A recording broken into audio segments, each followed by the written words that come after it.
So to recap, last week on Dynasty Diaries, Taylor Hepburn gets Freshman Phenom honors and a classic SEC showdown between Georgia and LSU with a game for the ages and a fun battle to watch.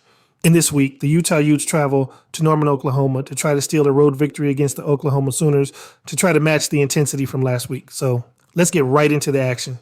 This week, we have a massive game with major playoff implications as the undefeated number 3 Utah Utes 6-0 so far on the season travel to face a tough Oklahoma Sooners team at home. On paper, it may look like a mismatch, but Oklahoma is no pushover. They're fighting to stay in the playoff race, while Utah is looking to maintain their perfect record and hold on to a top seed in the Big 12 to secure a first-round bye. This was a tough game from start to finish with both teams throwing punches for all 4 quarters. It was fun to watch, so let's get into the action. We start with the second quarter, as the first quarter was quiet on both sides, with Oklahoma getting a field goal in the first quarters. Then Oklahoma strikes again with the first touchdown of the game with a receiver on an out route in the end zone for a touchdown, giving them a 10-0 lead. Next drive, Utah is driving, and on this play, senior running back Mike Mitchell takes the ball for a 20-yard run to give the Utes first and goal from the 9 with a chance to draw closer on the Sooners before the half. On the very next play, sophomore quarterback Cassidy Wooden throws a dot to junior receiver Nico Wynn on the side of the end zone to make the score 10-7 Sooners. The Utes were heavy favorites coming into this game, and going down early, they are showing. They will not give up without a fight here in Norman, Oklahoma. Going to the next drive, the Sooners want to take control of this game and go up 2 scores before the half, giving it to junior running back Adeniyi Muhammad for a good gain to try to take control and move the clock to take control to end the half. They want to move the ball up the field while keeping the clock moving so they can score with as little time as possible so the Utes don't have time to answer back before the half. So another safe play with the jet sweep to junior receiver. Corey Callaway hits for another chunk play for 15 yards while keeping the clock on their side. But then while trying to take a shot down the field, quarterback Michael Hawkins Jr. makes a crucial mistake while Utah's free safety, George Kudo, picks him off and he could go all the way. 70-yard pick six to flip momentum back to the Utes before the half. This leaving the Sooners less than a minute left with 2 timeouts to try to get the game back in their favor before halftime. So this time, the quarterback uses his legs to get the big gain of 20 yards and more importantly, getting out of bounds, conserving those 2 timeouts. Very next play, he hits the tight end, David Mitchell, on a crosser for another chunk play, again, getting out of bounds to stop the clock yet again, keeping those timeouts so he can strike anywhere in the final 38 seconds of the half if needed.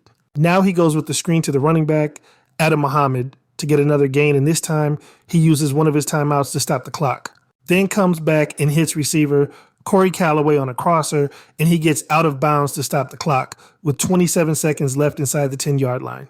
To end the drive, he throws a high ball to tight end David Mitchell on the side of the end zone to snatch back the momentum going into the half. Now to start off the second half, Utah starts it off with a pick where Oklahoma Sooner cornerback Arian Parrish undercuts a pass from Ute quarterback for the interception and takes it to the 6-yard line with a chance to go up 2 scores to start the third quarter. Utah sends strong safety Trent Bush on a blitz, and it pays off for the sack to push the Oklahoma Sooners back. But Oklahoma tries to answer back 2 plays later with another high ball in the end zone. And the receiver comes down with the catch, but it is out of bounds, forcing the Sooners to have to settle for the field goal, leaving the Utes to still within a score in the game. Now, Utah goes to work trying to march down the field to take the lead back to try to take control of the game. Quarterback Cassidy Wooden throwing dots all over the field, getting chunk plays to move the Utes into Sooner territory. After a beautiful methodical drive, throwing the ball to the left, to the right, and down the middle, cutting through the Sooner defense like a hot knife through butter. And finally, to cap the drive, Utah quarterback rolls to the right and finds tight end C.J. Jacobson to the end zone to take the 21-20 lead. But the Sooners answer back to that surgical march down the field with a one-hitter quitter. The quarterback Mike Young stands strong in the pocket under pressure to deliver a dot to wide receiver Cole Adams for the 73-yard catch and run to snatch the lead right back. Now Oklahoma goes for 2, wanting to go up by a touchdown and throws another high ball.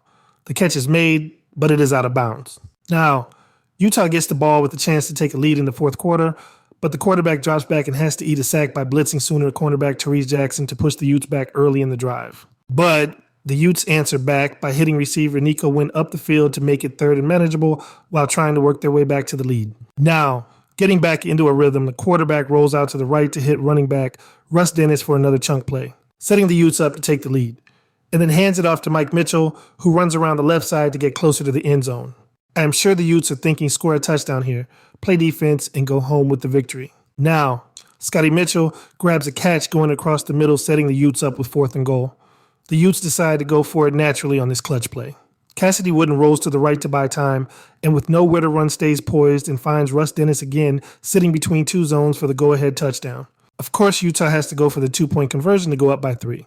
And the quarterback finds receiver Scotty Stewart going across the middle, but he drops the pass, leaving the Utes up by 1. Now, heading into crunch time, so Utes blitz cornerback Matthew Alba for the clutch sack on 4th down, getting the ball back for the Utes in great field position to secure the win for the Utes.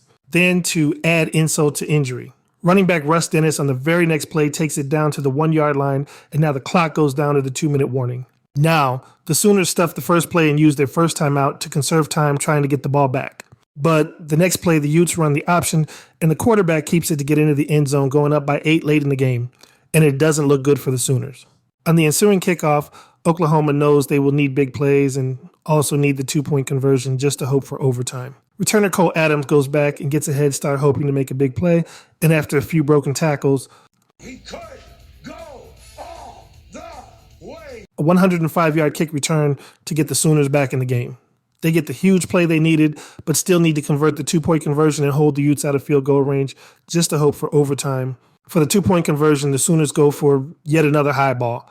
This time, staying in inbounds, I think I need to put this in my offense. Now, after holding Utah to a 3-and-out, the Sooners get the ball back with a chance to win in regulation. Having used all their timeouts, they go for the throat from midfield with a bomb to receiver Ivan Carrion. And after being hit with a kickoff return, the Utes look to return the favor and try to get back in the game after a nice move to the outside. Looks like he may break, but Not so fast, my friend. now, after a few plays, the Utes can take a quick play to get closer, then call timeout, or take one last shot from midfield.